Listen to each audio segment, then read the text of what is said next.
we collect metadata from the information schemas and query or job histories that are available in the data warehouses in order to provide you automated monitors specifically for freshness and volume, which are not coupled into your pipelines. It means that we can automatically detect patterns of updates to your tables and understand if there are tables that are not updated or if there are significantly lower volumes ingested into your tables.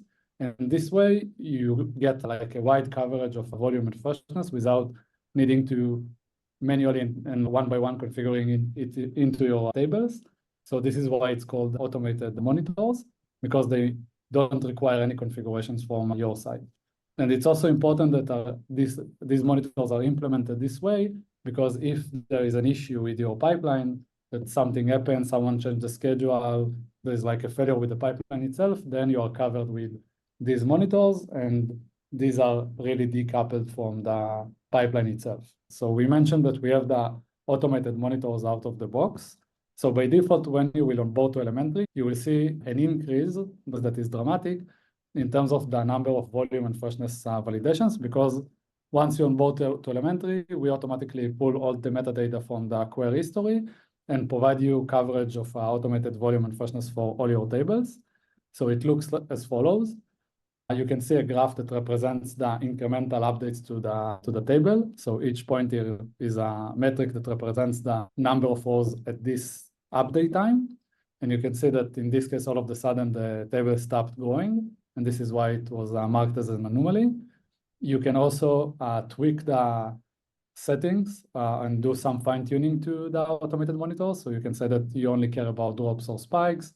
You can say, I want to relax the expectations or make them more tight. You can increase the detection period, because sometimes, for example, with marketing data, it's really common that the data is being backfilled. So you want the detection period to be longer.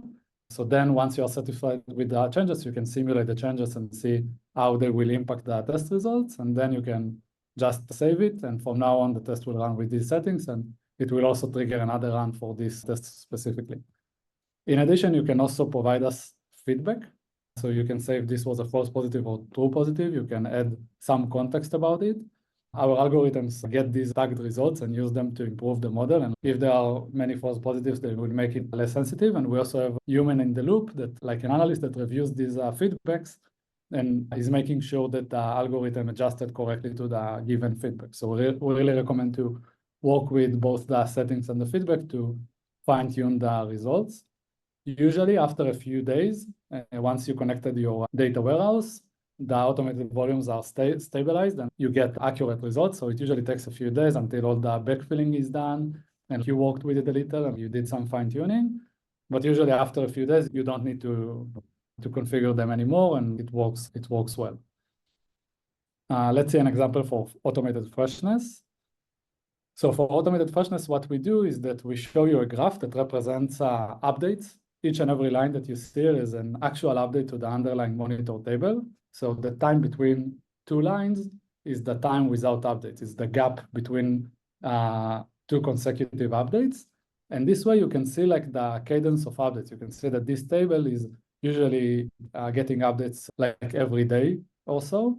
And all of a sudden, now when we run the monitor on the table, like on the metadata that is being collected from the updates, by default every hour, we can also configure to be triggered more often or less often. It depends on the use cases, but usually it's within 1 hour. And like we validate if the last update happened in a longer time, like a longer time has passed since the last update. And when we compare it to historical updates, we see that this is a wider gap, a wider range than what we use as a baseline. So this is how the automated freshness test works.